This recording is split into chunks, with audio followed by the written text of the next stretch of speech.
নমস্কার বন্ধুরা, আমার চ্যানেলে আপনাদের সবাইকে স্বাগত। আজকে আমি আপনাদের জন্য একটা নিরামিষ ঝোলের রেসিপি নিয়ে এসেছি। দুপুরবেলা ভাতের সঙ্গে দারুণ লাগে এই নিরামিষ ঝোল, যদি আমার পদ্ধতিতে এইভাবে তৈরি করেন। ভিডিওটি সম্পূর্ণ দেখার অনুরোধ রইল। চ্যানেলে যদি নতুন হয়ে থাকেন অবশ্যই চ্যানেলটি সাবস্ক্রাইব করে নেবেন, আর নিত্য নতুন রেসিপি পাওয়ার জন্য পাশে থাকা বেল নোটিফিকেশানটা অন করে নেবেন। রেসিপিটা বাড়িতে তৈরি করে থাকলে তা আপনাদের কেমন লেগেছে অবশ্যই কমেন্টে আমাকে জানাবেন। দেখিয়ে দিই এইভাবে নিরামিষ ঝোল বানাতে আমার কি কি উপকরণের প্রয়োজন হয়েছে। এর জন্য আমি নিয়েছি 4 থেকে 5টা ফুলকপির টুকরো, একখানা আলু, আছে অল্প বরবটি, কিছুটা পরিমাণ লাউ, আছে একটা টমেটো, আধখানা পেঁয়াজ, একটু বেগুন, আধখানা কাঁচকলা আর পটল। সমস্ত কিছুই আমি ধুয়ে ছোট টুকরো করে কেটে রেখে দিয়েছি। এবার যেটা নিয়েছি তা হলো কিছুটা পরিমাণ বড়ি, এটা মুসুর ডালের বড়ি। একটা কড়া আমি গরম বসিয়ে দিলাম।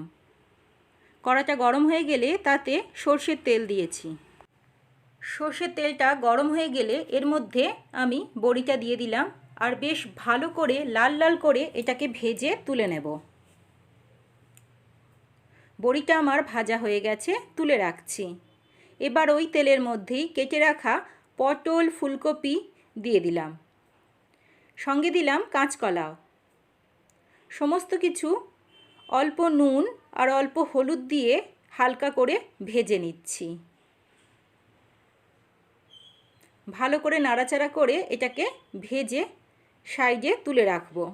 বরবটিটাও এই সময় দিয়ে দিলাম, আর ভালো করে নাড়াচাড়া করে এর সাথে ভেজে নিচ্ছি। সমস্ত কিছু ভাজা হয়ে গেছে, তুলে সাইডে রাখলাম।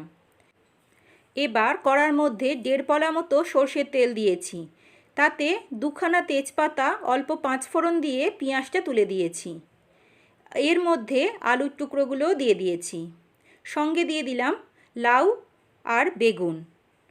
বাকি জিনিসগুলো দিয়েও ভালো করে খুব নাড়াচাড়া করে ভেজে নিচ্ছি। এবার 1 থেকে 1.5 চামচ মতো আদা রসুন বাটা আর টমেটোর টুকরো এখানে দিয়ে দিলাম। বেশ ভালো করে নাড়াচাড়া করে ভেজে নিচ্ছি। সমস্ত কিছু নাড়াচাড়া করে একটু ভাজা ভাজা করে নিতে হবে। এবার গুঁড়ো মশলাগুলো দিয়ে দিচ্ছি। মশলাদানির চামচের 1 চামচ ধনে জিরে গুঁড়ো, 1 চামচ হলুদ গুঁড়ো আর 1.5 চামচ মতো লঙ্কা গুঁড়ো দিয়েছি। এখানে পরিমাণ মতো লবণ দিলাম, বা ঘরে থাকা চামচের 1.5 চামচ লবণ দিয়েছি। সমস্ত কিছু খুব ভালো করে মিশিয়ে সবজির সাথে কষিয়ে নিচ্ছি। ভেজে রাখা বাকি সবজিগুলো এই সময় দিয়ে দিলাম। সমস্ত কিছু একসাথে কষিয়ে নিচ্ছি। বড়িটাও একসাথে দিয়ে দিয়েছি। সমস্ত কিছু খুব ভালো করে কষিয়ে নিয়ে আমি এবারে জল দিয়ে দেব। এখানে পরিমাপ মতো জল, বা 3 থেকে 3.5 গ্লাস মতো জল এখানে ব্যবহার করেছি। সমস্ত সবজি যাতে ভালো করে ডুবে যায় সেই পরিমাণ জল দিলেই এখানে চলবে। সবজিটা ঢাকা দিয়ে সিদ্ধ হতে দিয়েছি। মাঝে মাঝে নাড়াচাড়া করে খুলে একটু মিশিয়ে দিচ্ছি। ঢাকা দিয়ে আবারও সিদ্ধ হতে দিলাম। ভালো করে নাড়াচাড়া করে সবজিটা সিদ্ধ হতে দিতে হবে। সবজিটা আমার সিদ্ধ হয়ে গেছে, এরকমই আমি নামিয়ে নেব। তৈরি হয়ে গেল আমার নিরামিষ ঝোল। খুব সহজেই অল্প উপকরণ দিয়ে বাড়িতে তৈরি হয়ে যায়। আপনারাও বাড়িতে তৈরি করবেন, কেমন হয়েছে আমাকে অবশ্যই জানাবেন।